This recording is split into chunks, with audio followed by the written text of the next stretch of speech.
나를 원수의 수중에 가두지 아니하셨고 내 발을 넓은 곳에 세우셨음이니이다. 아멘. 31장은 계속해서 우리가 알아본 것과 같이 그일라에 있을 때 지은 시다. 또 다른 학자에 의하면 10사람들이 다윗을 사울의 손에 넘기려 했을 때 지은 시다. 그러니까 이쪽을 집중해서 상황을 파악하고 배경 삼아서 말씀을 볼 때 내용을 깊이 볼 수 있다는 거지. 그냥 추상적으로 배경도 모르는 상태에서 말씀을 보는 것과 구체적인 정황 속에서 말씀을 보는 것은 다릅니다. 그래서 본문을 보니까 나를 원수의 손에 가두지 아니하셨습니다. 다윗이 그일라와 식과 이 거의 같은 지역이에요. 마온 광야에 있을 때 사울과 그의 군대에게 포위를 당했을 때 이건 뭐 어떠한 딱 갇혀 있는 상황입니다. 그래서 다윗이 그일라에 온 것을 어떤 사람이 사울에게 알림해 사울이 이르되 하나님이 그를 내 손에 넘기셨도다. 그가 문과 문 빗장에 있는 성읍에 들어갔으니 갇혔도다. 완전히 넘어간 거예요. 도간에 든 쥐와 같이 말씀을 드렸어요. 절체절명의 순간, 그냥 막다른 처지에 있을 때의 상황을 절체절명이다 그럽니다. 궁지에 몰려서 살아날 길이 없을 때, 또 존망지추의 순간에 의급해가지고 존속과 멸망이 갈림길에 있는 중대한 시기, 이것을 존망지추라고 합니다. 그래서 구속사를 위해서 하나님께서는 그를 원수의 손에 넘겨주지 않으셨음을 고백하고 있습니다. 만약에 그때 죽었으면 이 시가 남아있겠어요? 보존되지 않았겠죠. 그죠? 그러한 상황 속에서도 하나님 앞에 기도하면서 간구하면서 하나님 이 구속사, 우리 가정을 통해서 예수님 오실 계획, 또 나를 통해서 나를 합당한 자로 인정하시고 하나님의 뜻인 예수 그리스도가 이 땅에 오시는 것, 그 길목을 주님께서는 막지 않으셨다고요. 그래서 내 발을 넓은 곳에 세우셨습니다. 넓은 곳이라고 하는 것은 확장된 곳이에요. 야, 이게 완전히 도간에 든 쥐와 같은 형국이었었는데 갑자기 길을 확 열어놓은 거예요. 예. 쥐 하면 저도 할 말이 있어요. 예전에 개척교회 섬기면서요. 하여간 쥐들이 얼마나 건강한지 쥐덫을 놓고 이렇게 한번 잡았어요. 이렇게 탁 다치는 거 있죠. 그걸 놨는데 세상에 쥐가 말이죠. 팔뚝만한 쥐가 들어왔어 그 안에. 이게 이제 가서 이제 죽여야 될 판인데 덩치가 워낙 세니까 이놈이 힘이 세니까 이 다친 데를 밀고 나와서 도망갔어. 그런 쥐도 처음 봤어요. 나와서 그 힘으로 밀고 나와서 다시 하수로 들어가서 도망갔다니까요. 지금 넓은 곳에 세우셨다라고 하는 것은 피할 길을 열어주셨다는 얘기예요. 그 이야기로 이제 이해를 돕기 위해서 제가 말씀을 드렸어요. 그때 다윗이 말합니다. 그일라 사람들이 나와 내 사람들을 사울의 손에 넘기겠나이까 하니까 그들이 너를 넘기리라. 주님께서 말씀하십니다. 그래서 다윗과 그의 사람 600명가량이 일어나 그일라를 떠나서 갈 수 있는 곳으로 갔더니 다윗이 그일라에서 피한 것을 어떤 사람이 사울에게 말하며 사울이 가기를 그쳤더라. 피할 길을 내신 거예요. 600명. 다윗이 광야에 요새에도 있었고 또 식광야 산골에도 머물렀으므로 사울이 매일 찾되 하나님이 그를 그의 손에 넘기지 아니하시니라. 이유는 뭐예요? 예수님과 관계에 대해서 이해를 하셔야 돼요. 예수님과 관계에 대해서. 우리가 예수님 앞에 붙어 있고 믿으면 예수님 안에 들어가 있는 것과 같은 뜻입니다. 믿으면 하나님께서 살 길을 열어주시더라 이거예요. 여기 10이라고 하는 동네를 이렇게 보니까요. 여호수아 15장 24절 이 10이라고 하는 동네 어디예요? 유다 자손의 지파가 그들의 가족대로 받은 기업은 이러하니라. 그러면요. 10사람들은 어디 지파 사람들이냐면요. 유다 지파 사람들이에요. 베냐민 지파 사람이라면 이해가 돼요. 그런데 유다 지파 사람이 베냐민 지파의 왕으로 있는 사울에게 고발하고 있는 거예요. 특히 유다 지파의 사람들은요, 야, 우리 지파에서 예수님 오신다니까 그 말씀을 모를 사람이 없어요. 모를 사람이 없어요. 성경을 읽고 조금만 들은 사람이라고 하면요, 야, 10사람들 중에 대다수가 그 말씀을 알고 있었을 거예요. 그런데도 불구하고 10사람들이 가서 사울에게 밀고 했다는 것은요, 이건 있을 수가 없는 거예요. 그래서 결국 사람의 원수는 어디에 있어요? 자기의 집안 사람이리다. 자기의 집안 사람 이리로다. 미가서 7장 6절에 말씀하고 있어요. 그래서 너희는 이웃을 믿지 말며 친구를 의지하지 말라. 내 품에 누운 여인에게라도 내 입의 문을 지킬지어다. 그러니까 항상 유익하지 않은 말을 할 필요가 없다 이거죠. 아들이 아버지를 멸시하며 딸이 어머니를 대적하며 며느리가 시어머니를 대적하리니, 오늘 본문에서는 뭐예요? 장인이 사위를 대적하고 있는 거예요. 그죠? 장인이 사울을 대적하고 있어요. 사람의 원수가 자기의 집안 사람이라니까요. 이 말씀을 그대로 신약성에 보니까 내가 세상에 화평을 주러 온 줄로 생각하지 말라. 화평이 아니요 검을 주러 왔느라. 갈등 관계입니다. 전쟁은 왜 일어나는 거예요? 갈등 때문에 일어나는 겁니다. 예, 정치적인 왜 전쟁이 정치적으로 왜 서로가 갈라서는 거예요? 생각이 달라서는 거예요. 영이 다르고 생각이 다르면요 서로가 갈등 가운데 있을 수밖에 없는 거예요. 지금 사울의 영과 다윗의 영은 같아요, 틀려요? 전혀 다릅니다. 사울의 영은 악한 영입니다. 다윗의 영은 성령님이에요. 그러면 이건 둘은 같이 갈 수가 없는 운명이에요. 옛뱀, 마귀라고도 하고 사탄이라고도 하며 온 천하를 꿰는 자라. 계시록 12장 9절이에요. 그 영이 사울에게 들어가니까 싫은 거예요, 그냥. 사람의 원수가 자기 집안 식구리라. 오직 나는 이런 상황 속에서 어떻게 돼요? 오직 나는 여호와를 우러러 보며 나를 구원하시는 하나님을 바라보나니 나의 하나님이 나에게 귀를 기울이시리로다. 늘 주님 앞에 기도하는 자세가 필요한 줄로 깨달으시면 맞습니다. 기도해서 하나님 앞에 가야지. 심지어 어떻게 말씀하셨어요? 예수님께서는 아버지나 어머니를 나보다 더 사랑하는 자는 내게 합당하지 아니하고 아들이나 딸을 나보다 더 사랑하는 자도 내게 합당하지 아니하며. 제가 개척교회를 이제 입당 예비하는 곳에 한번 갔었어요. 제 동기 목사님 중에 한 분이신데, 그런데 입당 예비하면서 아들을 잊어버린 거예요. 순간적으로 아들을 잊어버린 거예요. 그런데 입당 예비하는 사람이 말해서 그런 얘기, 아들 없으면 내가 어떻게 살아? 교회고 뭐고 이거 아무것도 안 되는 거 아니에요? 그런 얘기 했는데 제가 약간 섭섭하더라니까. 물론 당황해서 그런 얘기 하셨겠지. 그런데 제가 그 말 듣고 약간 섭섭해요. 아, 입당 예비고 이 교회가 내가 이게 되겠냐고. 이거 아무것도 안 되지, 내가. 아들이 중요하지. 근데 그 말이 약간 섭섭했어요. 네? 그렇다고 잘못된 건 아니지만 섭섭하더라니까. 제가 얼마나 위급하면 그런 말을 했을까. 예? 그래서 여기 보니까 그 말 왜 섭섭할까요? 순간 이 생각이 나오는 거예요.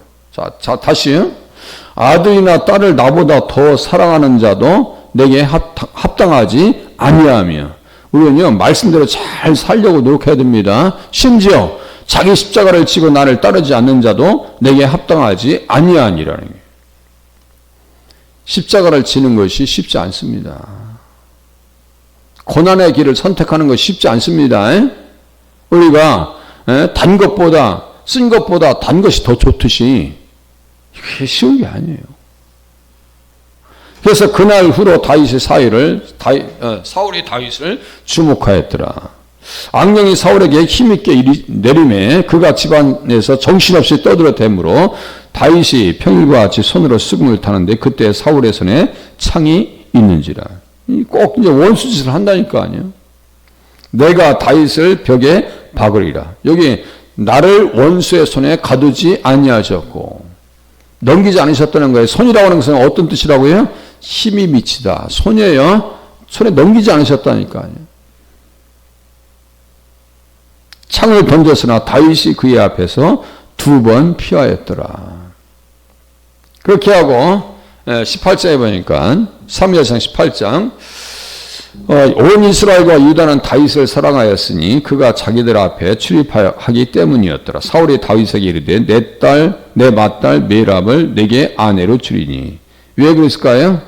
블레셋 사람들의 손을 그에게 대게 하리라 함이라. 이제 딸 줄 테니까 열심히 싸워라. 그래서 다윗은 왕의 사위가 되는 것을 영광스럽게 생각합니다. 그래서 다윗에게 줄 시기에 엉뚱한 사람에게 아내로 넘깁니다. 그럼에도 불구하고 또 사울이 또 얘기합니다. 아니 사울의 딸 미갈이 다윗을 사랑하며 어떤 사람이 사울에게 알린지라 사울이 그 일을 좋게 여겨 해서 블레셋 사람의 손으로 그를 치게 하리라 해가지고 사위가 되는 조건으로 해서 포피 몇 개를 달라고 그래요?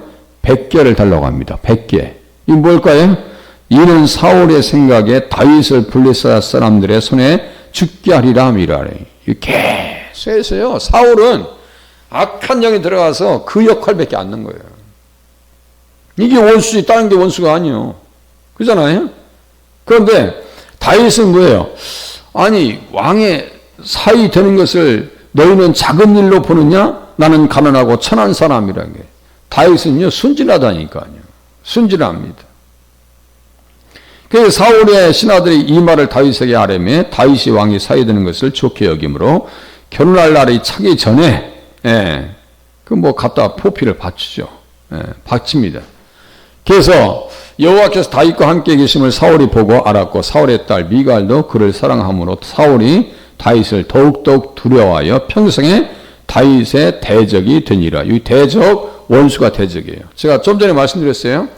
구체적인 정황을 알고 본문을 보는 것과 전혀 배경도 모르는 상태에서 본문을 보는 것은 풀어짐이 달라집니다. 배경을 알아야 깊이 이해를 할 수 있는 거예요. 우리가 어떤 대화를 할 때 나 고생했어 라고 하는 말 한마디 딱 하는 거하고 어디 갔다 올 때 고생했어 라고 하는 말이 달라요.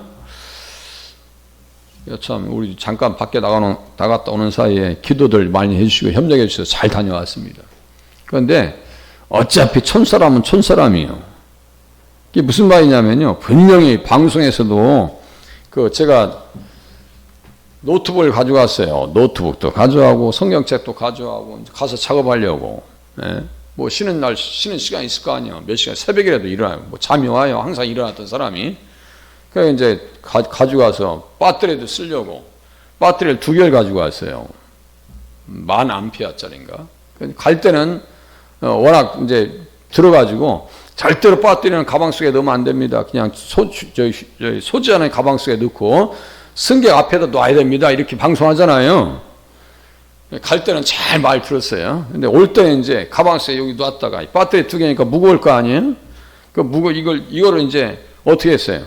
이거 잠깐 내가 여행용 가방에다 넣어야 되겠다. 넣고 이제 이것저것 사러 오면서 짐이 많아졌을 거 아니에요. 무게가. 이제 어쨌든 간에 가방에 넣었어요. 그러니까 그걸 잊어버린 거야. 근데 여기다 놓은 거를 놓고 있다고 생각하고 있는 거예요. 짐이 무거우니까 다른 분에게 짐을 맡겼어요. 자, 정황 얘기하는 거예요. 정황. 나 이번에 갔다 오면서 큰일 날 뻔했네요. 이 말을 딱 한마디 하는 거하고 자, 이러해서 큰일 날 뻔했습니다 하고 다른 거예요. 지금 삶의 정황을 얘기하는 거예요. 다윗도 분명히 정황이 있는 거예요. 시편에 정황이 있어요. 역사적 배경이 있단 말이에요. 김 목사가 그렇게 하는 바람에 다른 분에게 짐을 잠깐 맡겼을 거 아니에요. 키로수가 넘었으니까 다른 목사님에게 짐을 맡겼어요. 했더니 그분을 방송에서 찾아내는데 수함을 이렇게 통과할 때 다 찍어내는 거예요. 그래서 그 사람 이름을 찾는 거예요. 나는 아무 관심 없어. 나는 뭐 개념도 없고. 근데 그분도 아무 생각 없었어. 아무 생각 없었는데 거기에 자기 이름 부르니까 깜짝 내 이름이 아니겠죠. 그 수천 명이 있는 중에서 자기 이름 부를 일이 없을 거 아니에요. 그냥 왔는데 동기가 아는 분이 당신 이름 부른다고 갔더니 막 한 20분 동안 막 고문을 당하다시피 해가지고 왜 이걸 가방에다 넣느냐 하면서 왜 무슨 생각으로 넣느냐 하면서 조사를 받고 온 거야. 그래서 잘못했다고 내가 깜빡했다고 그렇게 하고 그 사람은 사과하고 나왔는데 나한테 와서 목사님 왜 그거 갖다 거기다 집어 넣냐고 그냥. 가만히 보니까 내가 보니까 열어보니까 그걸 갖다 거기다 넣은 거야. 그때 생각난 거야. 이 촌티는 어지간히 내고 다녀요. 국제적 촌티. 이 국제적 촌놈이라고 그래. 그래서 처음 갔으니 지금 미안해가지고 몇만 원짜리 선물 사다 또 드렸어. 그런 거예요. 자, 제가 좀 전에 했어요. 이번에 했건 고생했어요. 딱 한마디 하는 거하고, 어디 여행 가서 이런 일이 있어가지고 이렇게 고생했습니다라고 얘기하는 말이 달라요. 누구를 내가 힘들게 했어요라고 하는 말과 이런 상황 속에서 힘들게 했다는 말이 달라요. 그분은 끌려가셔서 온갖 말을 다 듣고 혼나고 온 거예요, 지금. 그 벌금 안 내고 온 게 대형이요. 배터리 2개 내가지고. 왜 그러냐면, 수화물 내에서 들어가서 불이 나면 끌 수가 없잖아요. 내가 이렇게 소지품으로 가지고 있으면 불이 났다 그러면 순간 소화기로 끌 수가 있어요. 그 차이 때문에 꼭 지니고 다니라는 거예요. 그겁니다. 다른 거 없어요. 시편도 정황을 알아야 깊이 들어갈 수 있습니다. 사울이 다윗을 더욱 두려워하여 평생에 다윗의 대적이 되니라. 이러한 상황 속에서 하나님께서는 그를 구원해 주십니다. 주님께서는 그의 백성이 죄와 사탄의 권세 아래 갇혀 은혜를 실천하고 의무를 다할 수 없게 하지 아니하시고 오히려 그들의 영혼을 감옥에서 건져내어 그의 이름을 찬양하게 하십니다. 이거예요. 욥기 36장 16절에 보니까 그러므로 하나님이 그대를 환난에서 이끌어내서 접지 않고 넉넉한 것으로 옮기리라 하셨은즉 무릇 그대의 상에는 기름진 것이 놓이리라. 예수 믿으면요 손해볼 일이 없습니다. 그래서 성도들에게도 이 말씀이 그대로 적용된다고요. 침략 속에 있을 때. 자, 이 말씀을 또 잠언서 16장 4절을 제가 말씀드렸어요. 여호와께서 온갖 것을 그 쓰임에 적당하게 지으셨나니 악인도 악한 날에 적당하게 하셨느니라. 블레셋 사람들이 쳐들어와서 피할 길을 내게 하셨어요. 또 10사람들, 그일라 사람들이 넘겨놨을 때. 그래서 신명기 32장 30절 전후가 바로 이제 관주입니다. 그들의 반석이 그들을 팔지 아니하였고 넘기지 않았습니다. 여호와께서 그들을 내주지 아니하셨더라면 어찌 하나가 천을 쫓으며 둘이 만을 도망하게 하였으리요. 자, 그래서 하나님께서는 우리를 품어주시고 절대로 악인의 손에 넘기지 않으신다는 얘기입니다. 그래서 우리가 주님 앞에 믿음 가지고 나가면 살 길을 열어주시더라 라고 하는 사실을 믿고 기도하시다가 돌아가실 수 있기를 바랍니다. 기도합니다.